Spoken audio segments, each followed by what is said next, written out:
정성호 의원이 김용 그리고 정진상 두 사람을 이제 접견했다 이 보도가 전해졌는데요. 지난해 12월에 이화영 전 경기도 평화부지사도 특별 면회한 것으로 또 오늘 전해진 이런 보도가 있었습니다. 그래서 회유 논란이 조금 더 커지는 모양새인데 어떻게 보고 계십니까? 그 말씀하신 대로 회유의 가능성이 전 대단히 높다라고 생각합니다. 저희가 대장동 일당들의 모습을 다시 한번 생각을 해보건데 대장동 일당들의 말이 바뀌었다. 이들의 말을 신뢰할 수 없다라는 것이 민주당의 비판입니다. 그런데 대장동 일당들의 말이 바뀐 것, 진술이 바뀐 것의 결정적인 계기는 이재명이 대통령이 될 줄 알았던 사람들이 알고 보니까 이제 시간이 지나고 보니까 윤석열 대통령이라는 사람이 당선이 된 거거든요. 그럼 완전히 상황 자체가 바뀌었기 때문에 소위 말하는 대장동 일당들은 이제부터는 정말 진실에 다가가는 이야기를 할 수밖에 없다. 이재명이라는 사람이 대통령이 아닌 상황에서 하는 진술은 달라질 수밖에 없는 것입니다. 그렇기 때문에 전 진술이 달라졌다 이렇게 보고 있는데 마침 정성호 의원이 이 김용, 정진상 이분들을 만나가지고 한 소리가 이재명이 다음에 대통령이 될 거다라는 이야기를 했거든요. 그런데 김용, 정진상이라는 분이 유동규 씨를 당시 통해서 증거인멸을 시도했던 정황들이 여러 언론 보도에서 나왔습니다. 뭐 쓰레기를 먹고 배탈이 난 척을 해라, 뭐 태백산맥에 열을 숨어 있어라, 내지는 뭐 휴대폰을 버려라.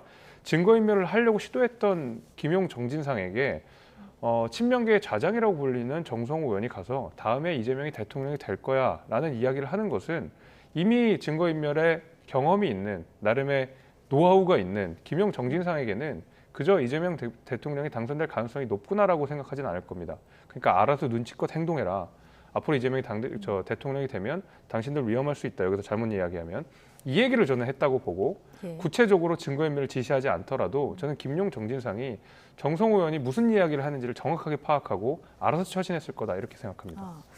자, 정성호 의원이 변호사 출신이잖아요. 자, 이게 나중에 알려지면 논란이 될 수도 있다. 이걸 알았을 텐데요. 이 세 사람을 잇따라 왜 만났다고 보십니까? 그러니까 상식적으로 생각해야 되는데 이게 저는 첫 번째 말씀드리고 싶은 건 이 교도소의 접견록이 이렇게 노출이 돼서 언론에 보도되는 거는 좀 처음 보는 것 같아요. 어떻게 검찰이 교도소에서 접견록까지 언론에 노출을 시켜서 이런 프레임을 만들지라는 부분들은 굉장히 아쉽고 이 노출 부분에 대해서는 뭔가 법적 책임이 필요하다라는 생각이 들고요. 두 번째는 상식선에서 생각해야 됩니다. 정성호 의원과 김용, 정진상, 이화영 이분들은요. 그러니까 지금 현재의 어떤 구속 수감이 돼 있다 하더라도 개인적인 관계로 여러 선거를 치렀고 동지적 관계에 있던 사람이에요. 그러면 고초를 당하고 있는 사람들에게 정성호 의원이 찾아간 겁니다. 그리고 교도관 옆에서 접견록을 쓰고 있는데 회유가 가능하겠습니까? 증거인멸이 가능하겠습니까? 그럴 수가 없는 겁니다. 특히나 정성호 의원은 20년 이상을 변호사 업무를 했던 분이에요. 그 정도 법적 지식이 충분한 사람입니다. 다만 발언 중에 두 가지를 얘기했죠. 알리바이. 알리바이 얘기를 할 때도 본인의 변호사의 어떤 뭐 여러 가지 경험상 예전에 박지원 전 원장이 보혜저축은행에서 뇌물 혐의로 해서 무죄를 받았을 때 검찰은 뇌물을 받았다고 해서 구속시키고 막 이렇게 하면서 억압을 했죠. 그런데 박지원 원장이 당시에 뇌물을 받았다고 검찰이 주장하는 시점에 비행기를 탄 거를 찾은 거예요. 그거를 법원에 제출하면서 무죄 판결이 난 겁니다. 이런 사례를 얘기를 한 것이다. 근데 단순히 무슨 알리바이를 짜라? 그거는 아닙니다. 두 번째, 이재명이 대통령이 될 거다라는 부분들은 원래 이재명 대표를 대통령을 만들려고 노력했던 사람들이잖아요. 그런 공감대가 있는 상황에서 현 정부의 이런 무도한 검찰의 어떤 정치보복 수사나 민생을 돌보지 않는 부분들을 이야기를 본인들끼리 하면서 이대로 간다면 민심이 돌아서서 결국에는 우리가 밀었던 이재명 대표가 대통령이 될 수 있는 공산이 크다라고 사적인 그리고 공감대가 돼 있는 사람들끼리 얘기를 한 것이죠. 다만 정성호 의원께서는 이 발언에 대해서는 하지 말아야 될 발언을 괜히 했다라고 이야기는 했지만 이 자체가 회유나 증거인멸은 전혀 상식적으로 아니다. 이거는 국민들이 다 할 수 있는 건데 검찰은 이런 보도가 있자마자 중앙지검장이 또 이거에 대해서 어떤 회유다라고 하면서 규정을 합니다. 제가 봐서는 이재명 대표에 대한 구속영장에 이 부분도 들어갈 공산이 크다라는 개인적인 어쨌든 지금 수사 지휘라인 검사 전부를 공수처에 지금 고발한다고 그렇죠. 했는데 고발했습니까? 했습니다. 이미 고발이 된 상태고요.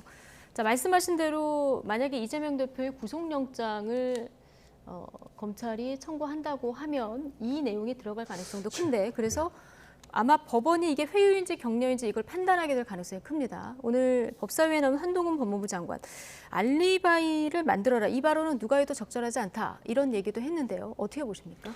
저는 동의합니다. 그 알리바이를 만들으라는 얘기 자체가 그리고 김용 정진상이 받고 있는 혐의라고 하는 것이 이재명 대표랑 아주 뗄래야 뗄 수 없는 것들입니다. 아주 굵직굵직한 사업, 대장동 사업, 성남FC 전부 그들과 연관이 되어 있는 것이거든요. 그리고 검찰이 여기에 대해서 수사의 속도를 어떤 박차를 가하고 있는 상황에서 알리바이를 만들라는 말은 어떤 식으로 선회를 하든 이재명 대표와의 어떤 관계성을 끊어내야 된다라는 이야기로 들릴 수밖에 없습니다. 당연히 변호사이기 때문에 그 알리바이를 만들어야 된다는 것에 얼만큼 중요한지를 정성호 의원도 잘 아실 거라고 저는 보고 있기 때문에 저는 이 이야기는 어떻게 들어도 사실은 정성호 의원이 어떤 정치적인 의도가 있다라고 저는 생각이 되고요. 물론 이 정성호 의원이 그냥 뭐 방문을 했을 수도 있겠습니다만은 본인이 가진 어떤 정책 입지라고 하는 것이 단순히 일개 의원이 아니지 않습니까? 정말 친명계의 좌장이라고 하는 이재명 대표와 중마고라고 하는 그런 분이 가서 저렇게 이야기를 했다라는 것은 저는 어떻게든 오해 소지가 있을 수밖에 없다라고 생각이 됩니다. 예. 자, 이르면 검찰이 내일 이재명 대표에 대한 구속영장을 청구할 방침이다. 이런 보도가 좀 전해지고 있는데 이렇게 되면 24일 본회의에 보고가 되고 28일쯤 아마 체포동의안 표결에 들어갈 가능성이 가장 큰 상황입니다. 민주당에서는 이거 자율투표로 갑니까? 아니면 당론으로 정합니까? 아직은 이제 논의 중에 있는 것이죠. 근데 이제 누가 보더라도 상식적으로 검찰이 왜 이재명 대표에 있어서 구속영장을 청구를 할까요? 그리고 청구를 하기 위한 어떤 여러 가지 적견록까지 흘려가면서 명분을 만들까요? 라고 생각했을 땐 이건 너무나 정치적 의도가 강합니다. 구속영장을 청구한다 하더라도 자율투표에 맡긴다 하더라도 본회의에서 체포동의안이 부결될 예. 공산이 큽니다. 그거를 검찰도 알고 있지요. 그러면 무엇을 노리겠습니까? 방탄 이런 프레임을 노리겠죠. 따지고 보면 검찰이 정말로 예. 증거와 팩트에 있어서 이재명 대표를 어떤 범죄 혐의를 재판부에서 가리겠다라고 하는 게 기본 원칙이라면 형사소송법상 대원칙인 불구속 수사로 기소로 예. 마무리하면 되는 겁니다. 뻔하게 말하자면 불체포 특권 이런 얘기들이 나오면서 체포동의안 부결될 걸 알면서도 예. 구속영장을 청구한다? 누가 보더라도요. 검찰의 정치적 의도는요. 너무 다분합니다. 예. 그래서 정말 이렇게 수사를 하면 안 된다라는 좀 말씀드리고 싶습니다. 자, 체포동의안 부결 가능성이 크다는 가능성을 이제 검찰이 알고 있음에도 불구하고 영장 청구 방침을 정한 건 검찰의 정치적 의도가 있는 것 같다 이런 얘기신데요. 네, 기본적으로 이재명 대표에게 향한 그 범죄라고 하는 것이 부패 혐의고 부패 혐의는 다른 어떤 범죄보다도 형량이 높습니다. 그 형량이 높은 경우에는 실무적으로 원래 이제 구속영장을 청구하게 되거든요. 왜냐하면 형량이 높은 경우에는 실무상 을의 도주 가능성이 높다라고 보기 때문에 네. 그렇습니다. 예를 들면은 박근혜 전 대통령이나 뭐 이재용 삼성 부회장 같은 분들이 도주 우려가 있어서 구속영장을 한 건 아니지 않습니까? 이제 그런 의미에서 봐주셔야 되고 이건 실무상 당연히 검찰의 어떤 절차대로 간 것이기 때문에 여기에 정치적 의도를 담는 것은 오히려 어떤 형사소송법상의 어떤 실무랑 조금 괴리된 내용이라고 저는 생각이 되고요. 말씀 주신 대로 재판 과정에서 무죄로 드러나면 됩니다. 박지원 전 원장처럼 정말 결정적인 증거를 이재명 대표께서 제시할 수 있거나 아니면은 충분한 소명을 통해서 재판정에서 가려낼 수도 얼마든지 있는 것이거든요. 그래서 저는 뭐 검찰이 어떻게 수사하든지 간에 결국 이재명 대표가 죄가 없다 그러면 재판 과정에 다 밝혀질 것이고 재판 과정에서 만약에 이재명 대표에게 혐의가 없다, 무죄다라고 선고가 되면 이재명 대표는 정성호 의원 말대로 다음에 대통령이 될 겁니다. 그래서 예. 그 절차들을 지켜보는 게 필요하다 이렇게 봅니다. 예. 이재명 대표가 최근 비명계 의원들을 1대1로 지금 만나고 있다 이런 보도가 나오고 있습니다. 지난주에 이미 이원욱, 전해철, 기동민 의원 그리고 김종민 의원 만났다고 하고요. 다음 주에는 서른 의원도 만난다 이런 얘기도 나옵니다. 자, 이게 체포동의안 이탈표에 대한 우려와 무관치 않다 이런 해석도 나오는데요. 무관하지 않겠죠. 예. 왜냐하면 흔들리기 마련입니다. 이 검찰 권력 무섭습니다. 그리고 여러 가지 사안들로 이렇게 사람이 계속 귀에다가 대고 얘기를 하면 사람이 마음이 흔들리게 돼 있거든요. 사람인지라. 예. 의원님들도 마찬가지겠죠. 근데 최근 들어서는 좀 민주당의 그 좀 방향이 좀 틀려졌어요. 바람이. 예전에는 처음에 대장동 수사를 받고 뭐 성남 FC 나올 때는 그 비명계라고 뭐 일컬어지는 좀 비판적인 말을 했던 의원님들은 아 이거 체포동의안 이거 우리가 해줘야 되나라는 거 했지만 검찰이 너무 무도한 언론 플레이들을 해가면서 이재명 대표에 대해서 계속적으로 검찰이 좀 보복 수사성이 예. 짙어지기 때문에 아 이건 안 되겠다. 이거는 정치 보복이 분명하고 하면서 예. 조금 이재명 대표에 대한 말하자면 측은지심 같은 그런 거라고 할까요? 그런 마음들이 강해졌고 하지만 그럼에도 불구하고 구속영장 청구가 될 것이고 체포동의안이 왔을 때 만에 하나 이 의원님들께서 혹시나 반대하는 분들이 있으면 얘기할 수 있는 거 아니겠습니까?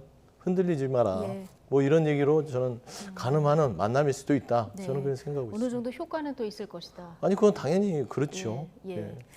자, 이재명 대표 또 민주당사에서 진행된 유튜브 라이브 방송에 비명계인 이소영 의원을 초대하기도 했는데요. 자, 두 사람 대화 직접 듣고 오시겠습니다. 듣기 싫을 수 있는 소리를 하는 거는 상대를 위해서 하는 거예요. 그런 관점에서 많은 지적도 해주시고 그래서 진짜 고맙게 생각합니다. 대표님 그렇게 말씀하시면 우리 당원들께서 제가 너무 많은 지적을 한 것처럼 오해하고 의왕 가천에는 제가 보냈다는 사람 없죠? 아직 없습니다. 보내지 말아주시길 부탁드립니다. 제가 보낸 사람은 지금까지도 없고 네. 앞으로도 없을 거다. 뭐 조금만 뭐 있으면 그냥 뭐 수박 대장이라고 그러고 막 상처받더라고. 제가 근데 그분들이 저한테 기분이 좋겠냐고요. 네. 뭐 요즘도 수박 쓰냐 뭐 이런 얘기까지 해가면서 두 사람이 얘기를 하는데 이소영 의원은 사실 뭐 비명이다 이렇게 얘기를 하기도 그렇고 친명이다 이렇게 얘기도 하긴 또 그렇고 어떻습니까? 뭐 이소영 의원 자체 성향이 바른 말을 합니다. 네. 이제 있는 말을 그대로 하는 성향이라서 그러니까 극성 지지층이 보기에는 마음에 안 들 수 있어요. 예. 말하자면 극성 최근에 좀 지지층은 공격을 많이 받으셨나 그렇죠. 보죠? 이재명 대표에 대해서 막 편을 들어줘야만 예뻐 예. 보일 텐데 조금 쓴소리를 할 수도 있고 하는 스타일이거든요. 그래서 그런 오해들이 있었죠.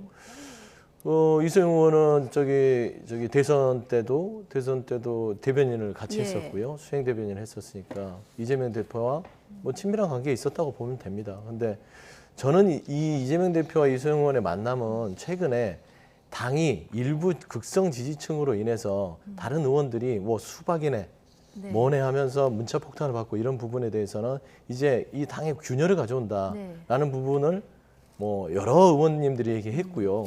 그런 부분에 있어서 당대표로서 이런 부분들을 이제는 얘기를 해야겠다. 예. 더 이상은 이런 부분이 당의 괜한 오해를 불러일으키고 아니 본인한테 이재명 대표한테 쓴소리를 한다고 해서 당장 그냥 수박이 돼버리면 이거 어떻게 당이 화합이 되겠냐라는 차원에서 아마 당의 화합과 어떤 이런 분열을 예. 좀 차단하기 위해서 직접적으로 나서서 이 유튜브 자리를 마련한 것으로 알고 있습니다. 하나만 이어서 더 질문을 드리면 앞서 이제 들어보셨지만 그 유튜브 방송 이야기 중에서 의왕 과천에는 제가 보냈다는 사람 없죠? 이 그 질문이 있잖아요. 이게 의왕 과천이 이소영 의원 지역구죠. 이 얘기가 왜 나왔냐면 최근에 친명계 비례의원들이 비명계 의원들 지역구에 도전장을 내밀고 있다. 이런 언론 보도가 좀 나왔어요. 예, 실제로도 그렇고요. 많이 뭐 실제로도 그렇습니까? 실제로도 사무실을 냈던 분이 저기 몇 분 나와 계시네요. 예. 양희원영 의원님은 사무실을 낸 걸로 알고 있고 김은겸 의원 자체는 지금 뭐 그렇게 신문에 보도된 것 같은데요.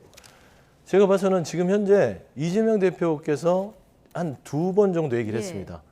내 이름 팔고 다니지 마라. 보낸 적 없다. 예. 두 번째 비례대표에 대해서도 얘기했어요. 비례대표는 험지를 가야 된다라는 뉘앙스로 얘기를 했습니다. 그래서 더 이상 이재명 대표가 무슨 공천에 개입하고 내 사람을 보내고 내 사람이 아닌 나에게 쓴소리한 사람을 뭐 공천학살을 한다. 이런 말하자면 얘기들은 하게 되면 뭐 불이익까지는 얘기 안 했지만 그 말의 의중에는 그런 부분들은 본인들에게 불이익이 돌아올 수 있다라고 얘기를 했거든요. 근데 그런 오해들이 지금 점점 뭐 이렇게 퍼지고 있고 예. 이런 얘기들이 또 그 극성 지지층, 일명 개딸이라고 하는 극성 예. 지지층을 통해서 번지고 있기 때문에 예. 이런 지지를 것들을 좀 해주고 있는 이런 상황인 거죠. 지금 그 친명계 비례의원들. 아, 이재명 대표가요? 아니요. 아, 그 딸들이. 강성 지지층. 아, 그렇죠. 예. 강성 지지층이 지금 지지를 하고 있는 차원이기 때문에 이런 부분들을 차단해야겠다라는 네. 의미에서 지금 유튜브 방송에서 그렇게 얘기하신 걸로 알고 있습니다. 대표적으로 김의겸 의원이 그 민주당의 첫 장애 집회였잖아요. 숭례문 집회 그날에 이제 전부 군산을 찾으면서 여기 현장에서 나왔던 발언들이 알려지면서 지금 이 보도들이 좀 나온 거거든요. 어떻게 보십니까? 우선 이제 두 가지 짚고 싶은데요. 그 첫 번째로는 이제 수박 관련돼서 이재명 대표가 좀 억울해하는 게 조금 어처구니가 없습니다. 제가 알기로 대선 경선 과정에서 이낙연 후보와 이재명 후보가 토론하는 과정에 우리 안에 수박 기득권이 있다라는 얘기를 이재명 후보가 당시 직접 하셨거든요. 그러면서 사실상 민주당에 본인을 지지하지 않는 사람들을, 본인을 지지하지 않는 당원들을 갈라치게 했던 장본인이 이재명 대표입니다. 그래서 이제 와서 수박 뭐 대장이니 하면서 그것을 안타까워하는 모습이 저는 굉장히 어처구니가 없었고요. 두 번째로는 지금 말씀하신 분들, 뭐 김의겸 의원이라든지 조금 전에 화면에 나온 양이원영이라든지 이런 분들 대표적으로 친명계 인사라고 불리고 최근에 특히 이제 김의겸 의원 같은 경우에는 국민들께는 많은 비판을 받았지만 당원들께는 그래도 뜨겁게 호소를 받았던 분이거든요. 예. 저는 이런 분들이 벌써부터 그 지역구에 나타나가지고 네. 이렇게 차기 총선을 준비하는 듯한 본인이 아무리 아니라고 하더라도 그건 그렇게 비춰질 수밖에 없습니다. 당연히 네. 정치를 조금이라도 아는 사람은 아, 김의겸 의원이 군산에 다음 차기 출마를 하려고 하는구나 라는 걸 금방 알 수 있고 실제로 여의도권에서도 김의겸 의원이 군산 출마한다는 얘기가 공공연하게 돌았습니다. 지금 이런 상황 속에서 당이 지금 존폐 위기에, 존립 위기에 지금 처해 있는 상황 속에서 김의겸 의원이 이렇게 비례대표라는 직함을 가지고 벌써부터 지역구를 돌아다니는 모습이 제 생각에는 국민들 보시기에 얼마나 납득될 것인가라는 뭐 생각이 갖고 저도 막 그런 생각입니다. 네. 김의겸 의원은 둘째가라면 서로와 할 친문이 나다 이렇게 좀 해명을 한 것까지 좀 전해드리고요.